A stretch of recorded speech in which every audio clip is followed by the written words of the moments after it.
కావాల్సినటువంటి ఈ న్యాయ వ్యవస్థ ఏమి ఉండదు. అనుమానం వచ్చింది, ఒరే మీ అమ్మ ఏదో తప్పు చేసిందిరా ఏసేయ్ అన్నాడు. కత్తి తీసుకుని పరశురాముడు వేసాడు, తలదెంపేశాడు. ఇది సనాతన ధర్మం చెప్పేటటువంటి నియమం. కానీ ఇక్కడ ప్రభు ఏం చెప్తున్నాడు?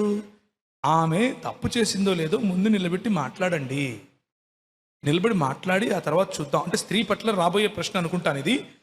దాని తర్వాత అంటే రాళ్లతో కొట్టి చంపడానికి కోసం ఇది చేయలేదు, ఇది ఆమెను కాపాడటం కోసం చేశాడు అని చాలా బిబు చాలా స్పష్టంగా చాలా చాలా ఈజీగా చెప్పారు. కానీ సనాతన ధర్మంలో అలా కాదు. అనుమానం వస్తే వేసేయటమే, అనుమానం వస్తే చంపి, లేదు నాయన నువ్వు నాకు దాన్ని ఏమంటావు, నువ్వు నాకు వరాలు ఇవ్వాలి అన్నాడు. సరే తీసుకో, ఏం కావాలన్న, మా అమ్మ తిరిగి బ్రతకాలి అన్నాడు.